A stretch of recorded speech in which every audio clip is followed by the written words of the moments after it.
कांग्रेस के वरिष्ठ नेताओं में से एक मिलिंद देवड़ा ने पार्टी से अपना पुराना रिश्ता तोड़ दिया है और इसी के साथ महाराष्ट्र के राजनीतिक गलियारों में हलचल तेज हो गई है।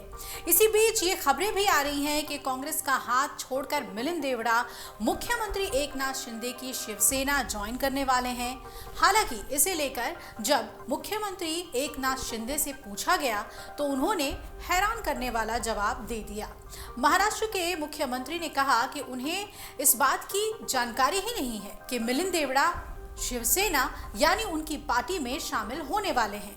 हालांकि उन्होंने ये भी कहा कि अगर ये सच है तो उनके लिए ये बहुत खुशी की बात है और वो शिवसेना में मिलिंद देवड़ा का स्वागत करते हैं। दरअसल एकनाथ शिंदे ने कहा कि हाल के दिनों में वो काफी बिजी चल रहे हैं और अपने बिजी शेड्यूल की वजह से उन्हें इस बात की जानकारी अभी नहीं मिल सकी है और ना ही उन्होंने पार्टी के अधिकारियों से इस बाबत कोई जानकारी ली है। शिवसेना उद्धव गुट के नेता संजय राउत ने भी मिलिंद देवड़ा के इस्तीफे पर अपनी प्रतिक्रिया दे दी। उन्होंने कहा कि मिलिंद देवड़ा दक्षिण मुंबई की सीट के लिए कांग्रेस छोड़कर शिंदे गुट की शिवसेना में शामिल हो रहे हैं।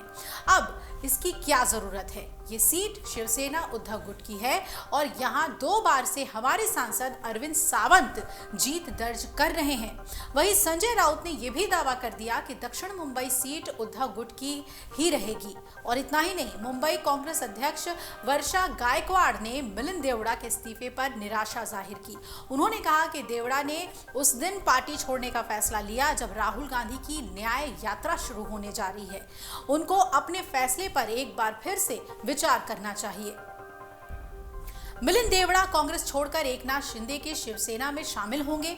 दरअसल मिलिंद देवड़ा जिस दक्षिणी मुंबई लोकसभा सीट से चुनाव लड़ते रहे हैं, उस सीट से गठबंधन के तहत शिवसेना यानी कि उद्धव ठाकरे के पास जाने की चर्चाएं थी और दक्षिणी मुंबई सीट पर पिछली 2 बार से यानी कि 2014 और 2019 में शिवसेना के अरविंद सावंत ने जीत दर्ज की। मिलिंद देवड़ा को यहां पर हार मिली थी।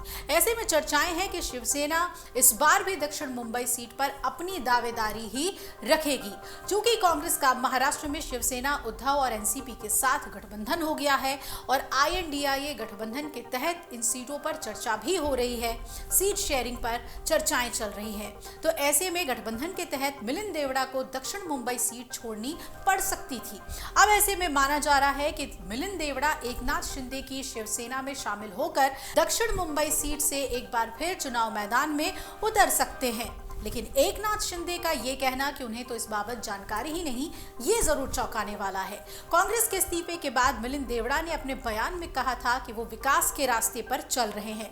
मिलिंद देवड़ा और उनके परिवार का भारतीय राष्ट्रीय कांग्रेस से एक लंबा रिश्ता रहा है। उनके पिता मुरली देवड़ा कांग्रेस के बड़े नेताओं में शुमार किए जाते थे और यूपीए सरकार के पहले कार्यकाल में केंद्रीय पेट्रोलियम मंत्री और कॉर्पोरेट अफेयर्स मंत्री भी रहे थे। मिलिंद देवड़ा के शिवसेना यानी शिंदे गुट में शामिल होने को लेकर एकनाथ शिंदे ने कहा कि उन्हें जानकारी नहीं है, लेकिन वो स्वागत करते हैं मिलिंद देवड़ा का। ये सब साफ करता है कि कहीं ना कहीं जो पटकथा है वो लिख ली गई है और मिलिंद देवड़ा के इस्तीफे की टाइमिंग प्रधानमंत्री नरेंद्र मोदी ने तय की है, ये भी कांग्रेस की तरफ से कहा जा रहा है। तो क्या ये वजह है कि एकनाथ शिंदे को इसकी जानकारी ही नहीं है? आपको बता दें कि कांग्रेस पार्टी के साथ अपने 55 सालों के रिश्ते का भी अंत मिलिंद देवड़ा कर रहे हैं। मुरली देवड़ा को पूर्व पीएम राजीव गांधी का काफी करीबी माना जाता था और साल 1999 में महाराष्ट्र में कांग्रेस की सरकार की सत्ता में लाने में उनकी अहम भूमिका थी और उनके बेटे मिलिंद देवड़ा का कांग्रेस से इस्तीफा एक युग का ही अंत माना जा रहा है। अब देखना है कि एकनाथ शिंदे जो ये कह रहे हैं कि उन्हें जानकारी नहीं है कि मिलिंद देवड़ा उनकी पार्टी में शामिल हो रहे हैं, उनका वो स्वागत कैसे करते हैं। क्या वाकई में इस इस्तीफे की टाइमिंग कहीं से तय हुई है? क्या उसके पीछे कोई राजनीतिक मंशा है? और इसकी अगर टाइमिंग देखें तो वो ठीक न्याय यात्रा से मिल रही है और ये कांग्रेस के लिए एक बड़ा झटका माना जा रहा है। अगर आप ये वीडियो YouTube पर देख रहे हैं तो हमारे चैनल को सब्सक्राइब करें और बेल आइकन को दबाना ना भूलें। अगर आप Facebook पर ये वीडियो देख रहे हैं तो हमारे पेज को लाइक करें।